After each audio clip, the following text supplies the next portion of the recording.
Tonight, another news cycle chock full of Donald Trump. A standoff with Robert Mueller may be in the making, more jaw-dropping comments, and a slew of stories you may have missed while you were trumping. Plus, day two on the stand for the star witness against former Cuomo aide Joe Percoco. We'll take you live to the courthouse. And later, Andrew Cuomo, does he have a Percoco problem among other election year headaches? Plus, his latest feud with Bill de Blasio, his new tax plan funding the subways, and more. Good evening and welcome to RFL. I'm Andrew Whitman, in tonight for Richard French on what has turned out to be yet another busy day of news. We will get to all of that in just a moment, but first, if you're in the market, you can exhale, at least for now. After the single largest one-day drop in Dow history, the markets with some major gains today. Not enough to erase the steep declines on Friday and Monday, but enough to bring a bit of relief to investors. We'll have more on the markets coming up later on RFL. But we begin in earnest tonight in Washington and the latest chapter for President Trump and the Russia investigation. New reports from the Times and the Washington Post have the president's attorneys advising him not to take any meeting with special counsel Robert Mueller. They're reportedly afraid the president might lie or, to say it more generously, misspeak to Mueller, and that could pose legal jeopardy for the president. The president has said recently that he wants to talk to Mueller, though he did say it depended on what his lawyers said. If the president refuses, Mueller could subpoena him, sparking a legal case that could easily make it to the Supreme Court and beyond. Well, not beyond, but to the Supreme Court. Rich is going to have much more on the legal side of this tomorrow with our panel of attorneys. Tonight we talk the politics of it. We're joined by Richard Brodsky, former Democratic New York State Assemblyman from Westchester and a professor at NYU. He's the beyond the Supreme Court. On the other side of the table, Scott Levinson. Scott is the president and founder of the Advance Group, a New York City-based strategic consulting firm. He's also a commenter on local and national Democratic policies. The key, in my mind, to getting Republicans to actually do some oversight of the president when it comes to Russia is public opinion. If Trump refuses to talk to Mueller or makes a subpoena and the case goes all the way to the Supreme Court, does that move public opinion enough, Scott, to get Republicans to actually do a little oversight? I actually don't agree with the thesis. Okay. I think in a Very lot... good. Neither do I. He's wrong. Let's you and I have this discussion. I mean, we could do that, Richard. I'll just be here if you need me. Andrew. I think they've successfully taken their base to a point where they just don't care about the Russian noise. They think that Russia's been involved in elections and we've been involved in elections for years. People playing each other's turf. They just don't care. Does that extend all the way to the end of the process? If Mueller comes down with a report that says there was collusion, there was obstruction of justice, they're just not going to care?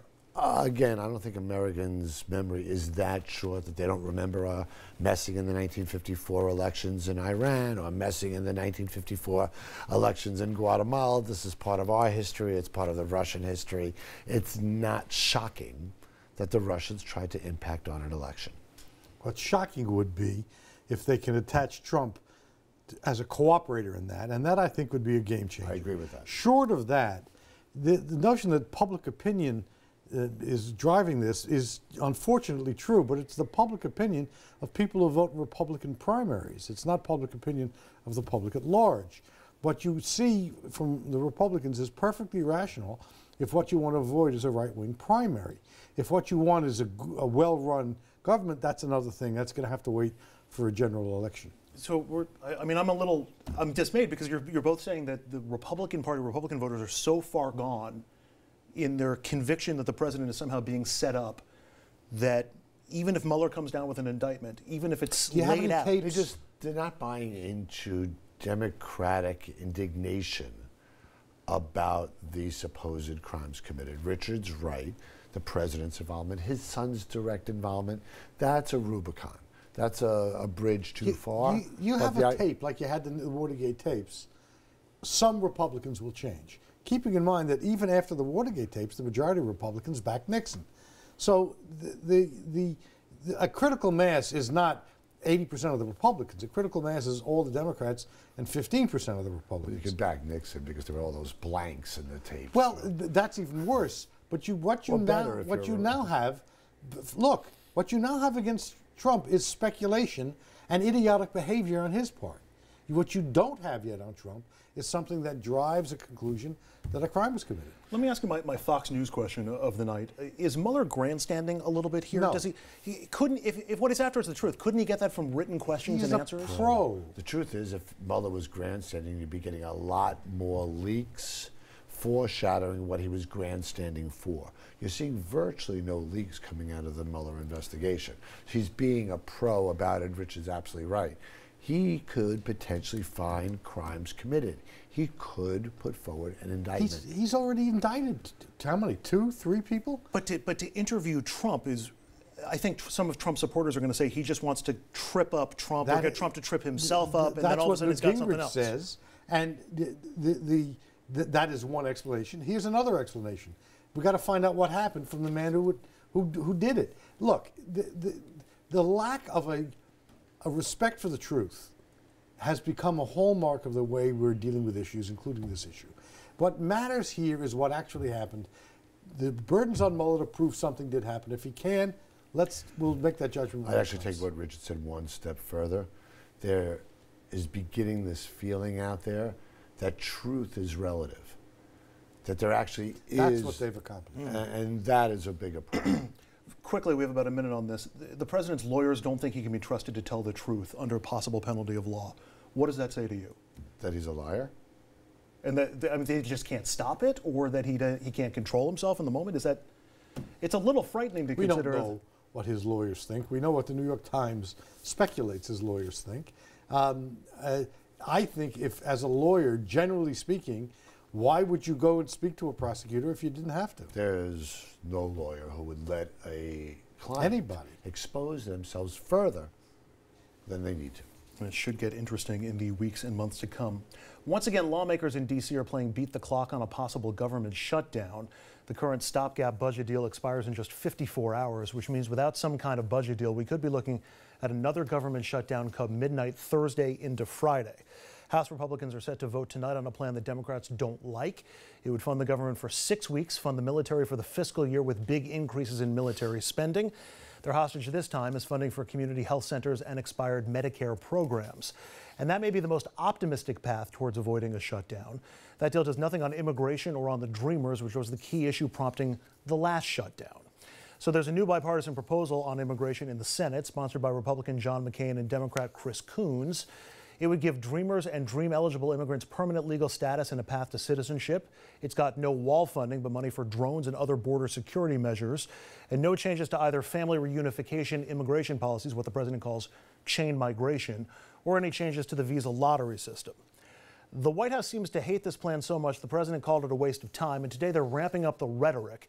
Chief of Staff John Kelly saying Dream-eligible immigrants who didn't sign up for DACA didn't do so because, and this is a quote, they were either too afraid or lazy to get up off their asses to sign up. And his boss went even further, using immigrant crime to all but goad Democrats into another shutdown. If we don't change the legislation, if we don't get rid of these loopholes where killers are allowed to come into our country and continue to kill gang members, and we're just talking about MS-13, there are many gang members that we don't even mention. If we don't change it, let's have a shutdown. We'll do a shutdown, and it's worth it for our country. I'd love to see a shutdown if we don't get this stuff taken care of. I'd love it, Scott, I'd love to see a shutdown. I mean, that's not what he said. He said, I'd love to see a shutdown if we don't get this stuff taken care of. He's bad enough for what he says. We don't have to edit him out. Look, they learned a lesson from the last shutdown, which is that you can make a case, and they did, that a shutdown hurts American citizens, while a failure to legislate on immigration hurts non-American citizens. And that is politically a problem. The polls show they might have been onto something.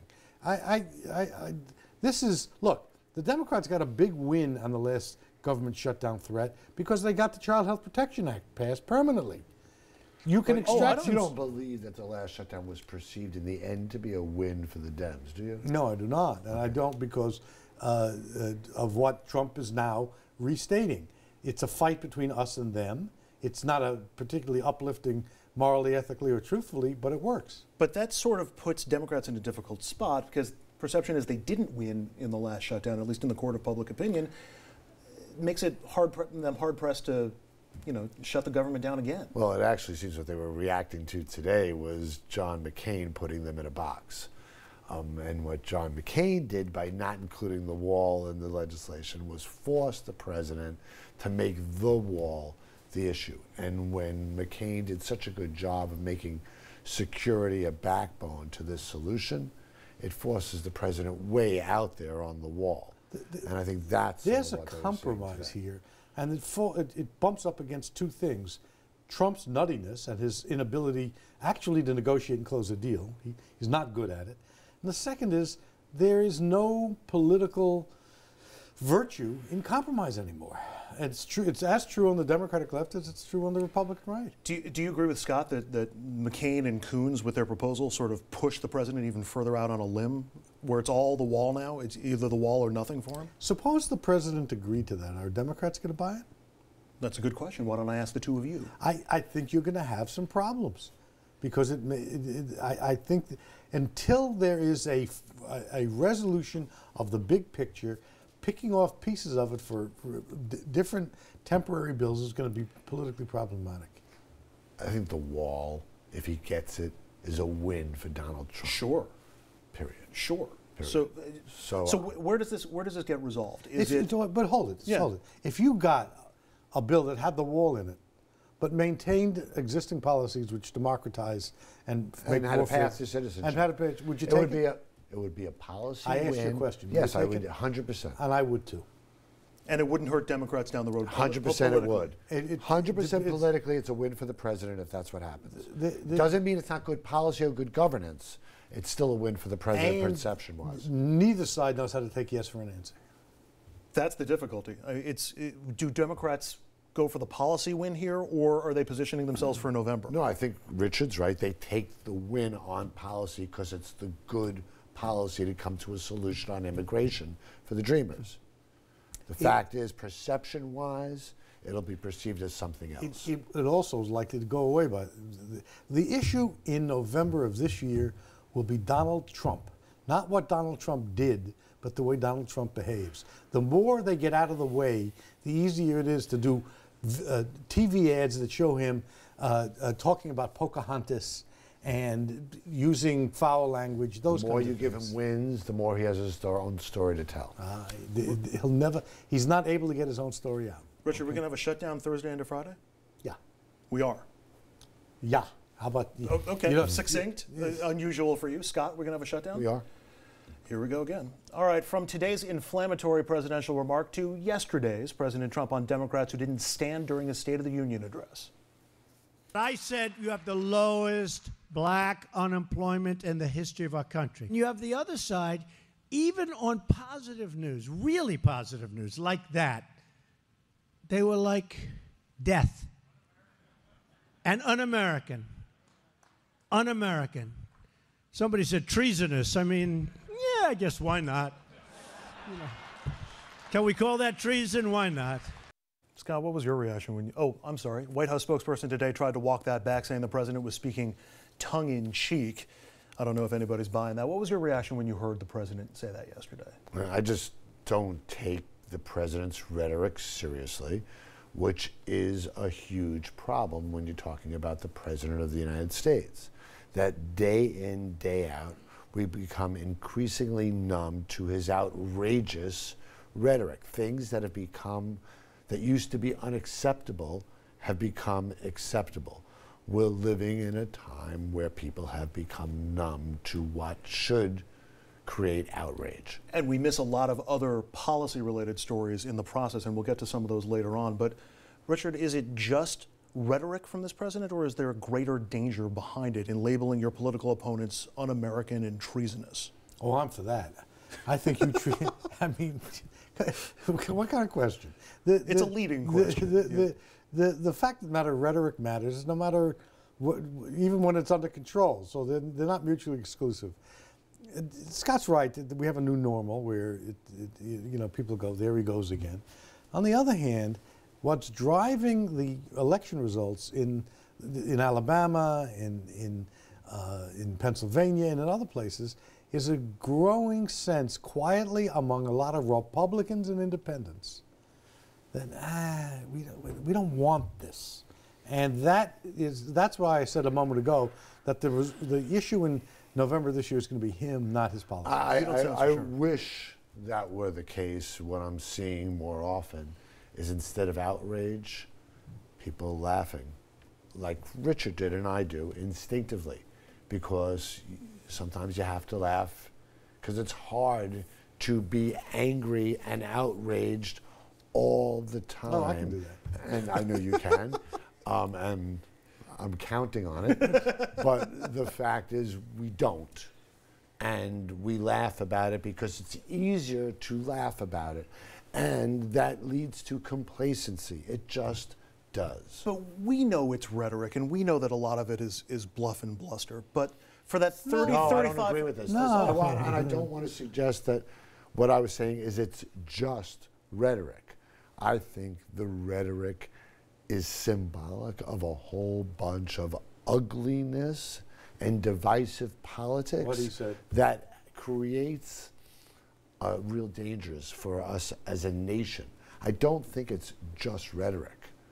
And especially for the 30 to 45% of the country who supported Trump in the last election and continues to support Trump, because now they're looking at every Democrat as being un-American or being... And they've been given a license for ugly. Right. That's the problem. You've got to... This thing is teetering on 1% going one way or another, or 1% going another way. He didn't sweep into office with a majority. And if he loses merely 2% of the populace because they go, I don't need this stuff, no matter what his policies, then the elections change, and that's what's likely to happen. There's likely to be a very strong result, in anti-Trump result, because a small number of people have had it with him. But even if there is, can we rein this back in, or is this the not as way long our as politics are going to be? not Well, as long no, as I'm he's saying around. after Trump, because there Right. will be an after Trump. Is this the way our politics is going to be for? It tends there tends to be a reaction away from Bush to Obama, away from Clinton to Bush. But you That can't tends to deny be- that there's a cultural divide in our nation. Sure. And that's real. That's different than the rhetorical. You can be you would think you could be an evangelical right-wing Christian and be part of the cultural divide as to the left, and still not approve of the way the guy talks. And we got to figure out at some point a way to get back to a place where we can actually talk to each other and have these kinds of conversations. Coming up, there is a winter storm in the forecast. We'll have weather updates throughout the show for those of you watching us tonight on FiOS 1 News. That's next. And after the break, the prosecution's star witness in the Joe Percoco corruption trial back on the stand today. We'll get a live update from the courthouse and ask if we're overlooking some potential problems for Governor Cuomo as he approaches re-election.